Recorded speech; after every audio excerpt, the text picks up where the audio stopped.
नमस्कार, मैं हूं सुमित कुमार नागर और कंप्यूटर गुरु हम में आपका स्वागत है।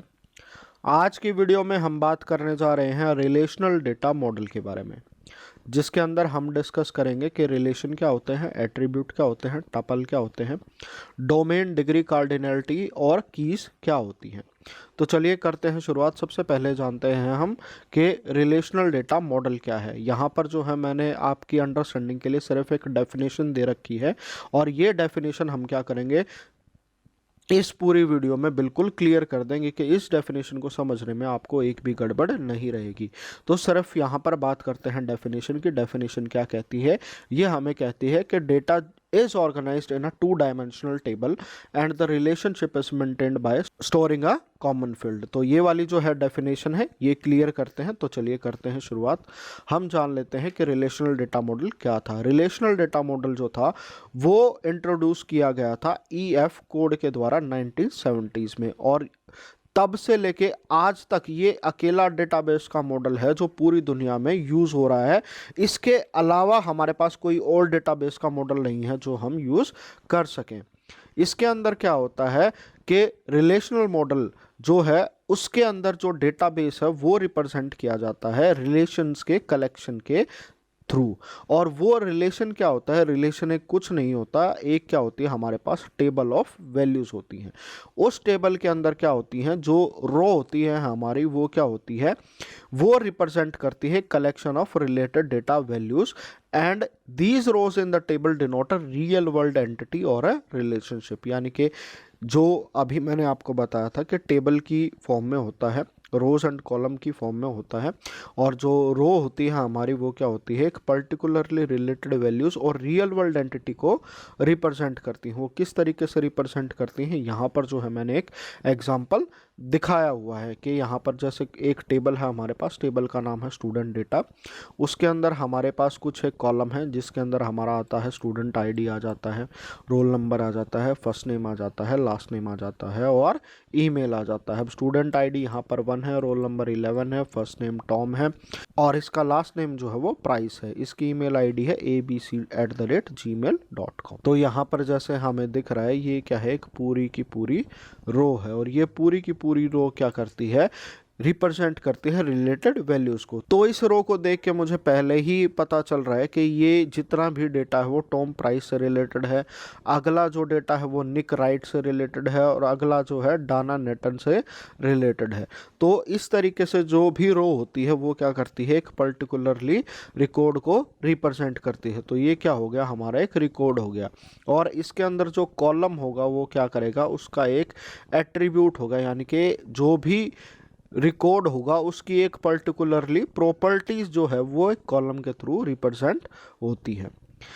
तो इसी तरीके से जैसा कि अभी हमने देखा था कि टेबल का नाम और कॉलम का नाम क्या है, वो हेल्पफुल होता है इंटरप्रेट करने के लिए कि रो के अंदर जो डेटा है उसका अपना मीनिंग क्या है। और जैसा कि अभी हमने देखा था, जो डेटा होता है वो रिप्रेजेंट किया जाता है एक सेट ऑफ रिलेशंस के थ्रू। फिर जो रिलेशनल डेटा मॉडल है कि जैसा कि मैंने अभी आपको बताया था कि जितना भी डेटा होगा इसके अंदर वो सारा का सारा टेबल की फॉर्म में सेव होगा। और इसके अंदर जो सबसे ब्यूटीफुल बात है, जो इसकी सबसे प्यारी बात है, वो ये बात है कि जिस तरीके से मेरा कंप्यूटर उसको फिजिकल ड्राइव पे स्टोर करेगा और जैसे मुझे वो दिखेगा, वो दोनों चीज़ें बिल्कुल अलग होती हैं। यानी कि जो मेरे पास सामने जो डेटा का रिप्रेजेंटेशन होगा वो टेबल की फॉर्म में होगा, और मेरे कंप्यूटर पे चाहे वो कैसे भी स्टोर हो रखा हो, मेरे सामने हमेशा वो किस तरीके से दिखेगा, वो टेबल की फॉर्म में दिखेगा। फिर यहाँ पर जो है एक सिंगल इमेज का यूज़ करके मैंने आपके जितने भी कंसेप्ट हैं रिलेशनल डेटा मॉडल के, वो सारे के सारे यहाँ पर रिप्रेजेंट कर रखे हैं। तो ये वाली जो अभी बातें मैं कहने जा रहा हूँ आपको बहुत ध्यान से सुनना है।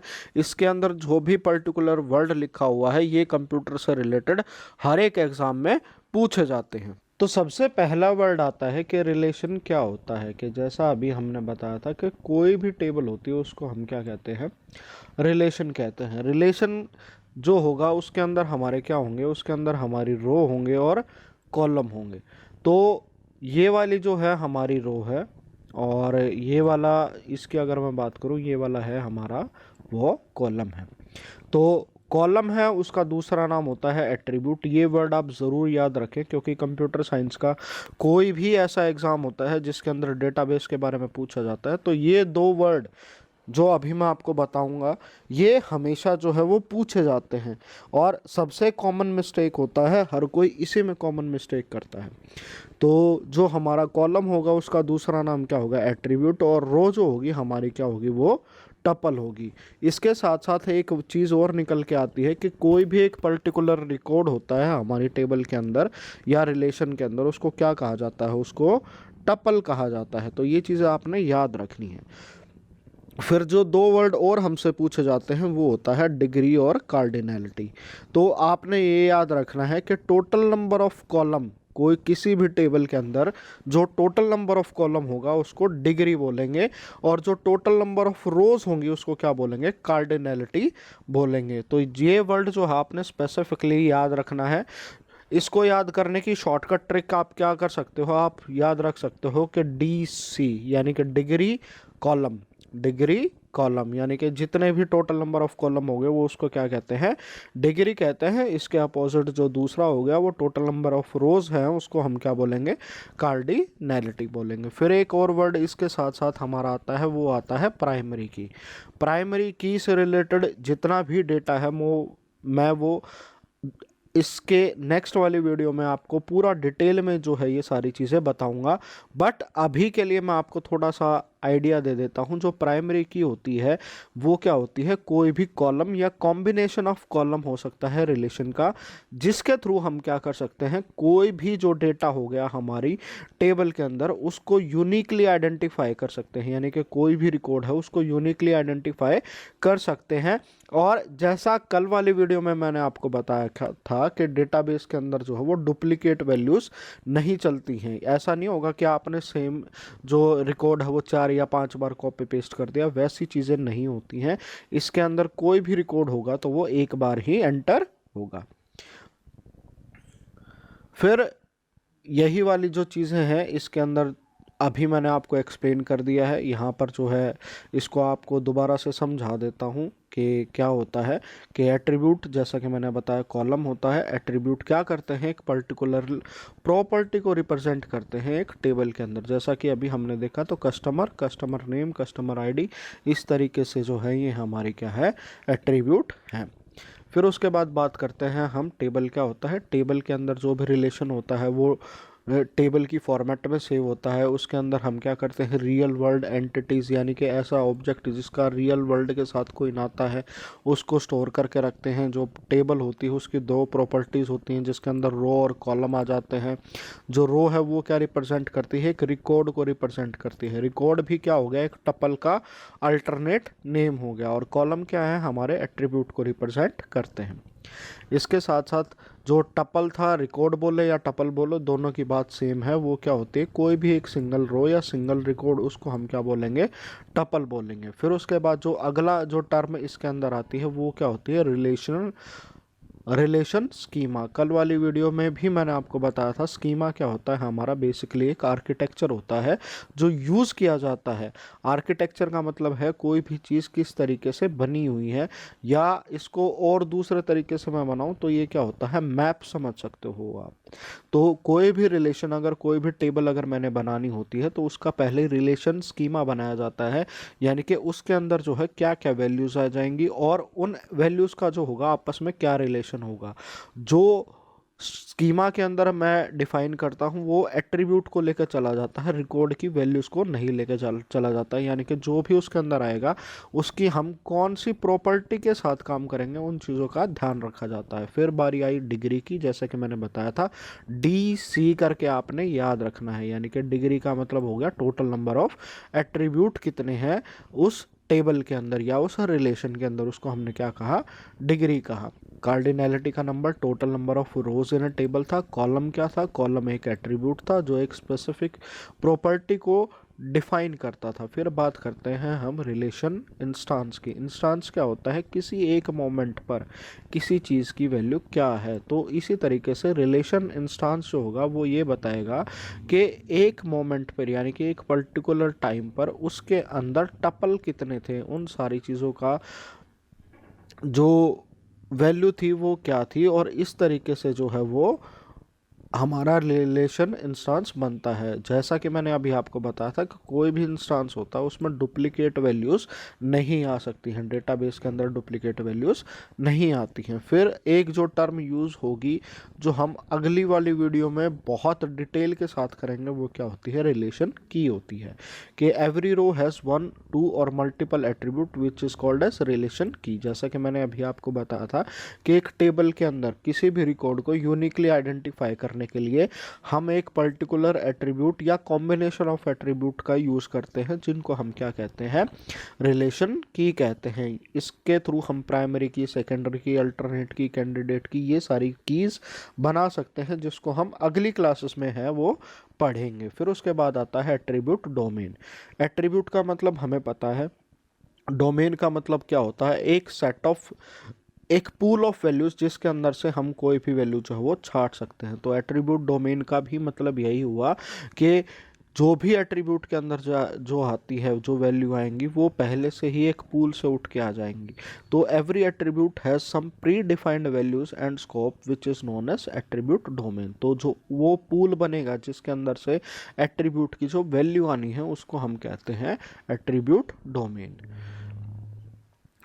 फिर बात करते हैं हम प्राइमरी की के बारे में, कि हमें पता है कि कॉलम जो है वो रिप्रेजेंट करता है एक रिकॉर्ड को, हर एक रो जो है उसको एक रिकॉर्ड होता है जिसकी सिंगल एंट्री होती है टेबल के अंदर, मल्टीपल एंट्री नहीं होती है। तो प्राइमरी की क्या होती है, एक ऐसी की जिसकी वजह से मैं क्या कर सकता हूँ, यूनिकली आइडेंटिफाई कर सकता हूँ हर एक रिकॉर्ड को। यानी कि उस वैल्यू को देख के, मान लो जैसे 1 है, 1 को देखते ही मुझे ये पता चल जाएगा कि 1 जो है वो ब्राउन का है, ना कि ग्रीन का, ना वाइट से रिलेटेड है। तो इस तरीके से मैं क्या करता हूँ, इसके अंदर कोई एक पर्टिकुलर कॉलम या कॉम्बिनेशन ऑफ कॉलम जो है वो छांट लेता हूँ, और जिसकी वजह से जो भी रिकॉर्ड होगा उसको यूनिकली आइडेंटिफाई कर देता हूँ। तो कोई भी वैल्यूज़ अगर, या कॉम्बिनेशन ऑफ एट्रीब्यूट या सिंगल एट्रीब्यूट अगर कोई ऐसा काम कर रहा है तो उसको हम क्या कहते हैं, प्राइमरी की कहते हैं। और जैसा कि हमने डेटाबेस में पढ़ा था कि जो इसके अंदर जो रोज़ होती हैं उसके अंदर और कॉलम होते हैं, इसको हम ऐड भी कर सकते हैं और डिलीट भी कर सकते हैं।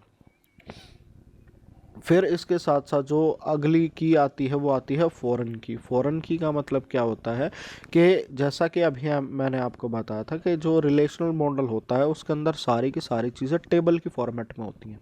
अब मान लो एक टेबल ये है, एक टेबल यह है, फिर इसी का यूज़ करके मैं क्या करता हूँ, एक नई टेबल बना देता हूँ। और नई टेबल के अंदर अगर मैं इसकी प्राइमरी की और इसकी प्राइमरी की अगर दोनों का रेफरेंस क्रिएट कर देता हूँ, तो ये क्या कहलाती है, ये इस टेबल के लिए फॉरेन की कहलाती है। फॉरेन की का मतलब क्या है, कोई एक ऐसी की जो किसी दूसरी टेबल के डेटा को यूनिकली आइडेंटिफाई करती है। यानी कि कोई भी ऐसा एट्रीब्यूट जो किसी दूसरी टेबल के डेटा को यूनिकली आइडेंटिफाई करता है, तो उस वाले एट्रीब्यूट को उस टेबल के लिए जो है हम फॉरेन की कहते हैं। तो इसके अंदर क्या है कि जो एक टेबल है वो दूसरी टेबल को रेफर कर सकती है, और वो किस भी हाफ पर करेगी, उसकी प्राइमरी की को यूज़ करके। अगर कोई टेबल किसी दूसरे को रेफर कर रही है उसकी प्राइमरी की का यूज़ करते हुए, तो जो की वो यूज़ करेगा उसको उस टेबल के लिए क्या बोला जाएगा, फॉरेन की बोला जाएगा। तो जैसे यहाँ पर एक मेरे पास स्टूडेंट की टेबल है, कोर्सेज की टेबल है, स्टूडेंट का ये डेटा है, कोर्सेज का ये डेटा है। फिर एक मैंने अलग से रिलेशन बनाया जिसके अंदर स्टूडेंट कोर्सेज बना दिया, जिसके अंदर मैंने स्टूडेंट आईडी ली और कोर्स आईडी ली। स्टूडेंट आईडी जो है वो इसकी प्राइमरी की है और जो कोर्स आईडी है वो इसकी प्राइमरी की है। फिर इन दोनों को कंबाइन करके जो है मैंने एक नई टेबल बना ली है। तो ये वाली जो की है, ये स्टूडेंट आईडी वो फॉरेन की बनेगी इसके लिए, और जो कोर्स आईडी है वो फॉरेन की बनेगी इसके लिए। तो इस तरीके से जो है, आई होप आपको कंसेप्ट क्लियर हो गया होगा कि प्राइमरी की और फॉरेन की क्या होती है। फिर इसके साथ एक जो अलग से चीज़ आती है हमारे पास, वो आती है कार्डिनैलिटी रेशो।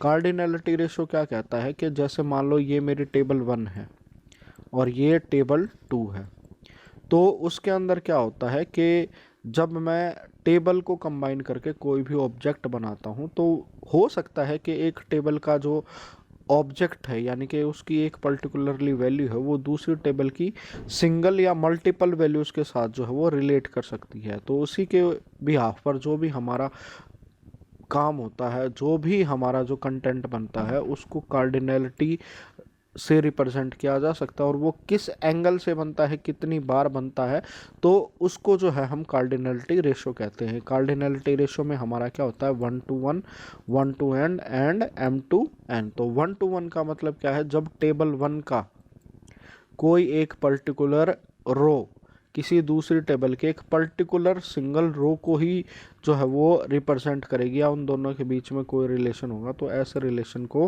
बोला जाता है 1:1, यानी कि एक रिकॉर्ड यहाँ से और एक रिकॉर्ड यहाँ से।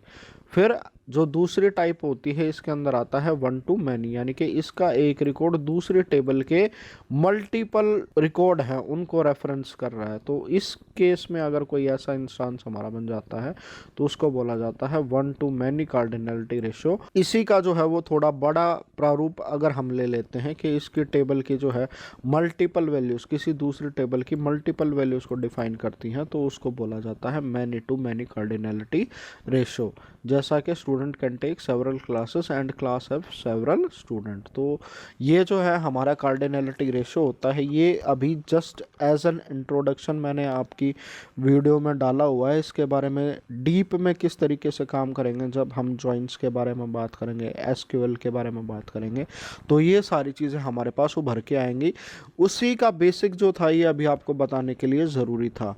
तो आई होप आपका कंसेप्ट क्लियर हो गया होगा, और आपका कोई भी डाउट है वीडियो में तो उसको कमेंट ज़रूर कीजिएगा। तो वीडियो अगर आपको अच्छी लगी है तो लाइक करना मत भूलिएगा, और अगर आप चाहते हो कि ये नॉलेज दुनिया तक पहुंचे, सारे सीख पाएँ, तो जो है वीडियो को शेयर करना बिल्कुल भी मत भूलें। और अगर आप मेरे चैनल पर पहली बार आ रहे हैं और पहली बार मेरी वीडियो देख रहे हैं तो चैनल को सब्सक्राइब करना बिल्कुल भी मत भूलिएगा। तो आज की वीडियो में इतना ही। Thank you all, thank you for watching.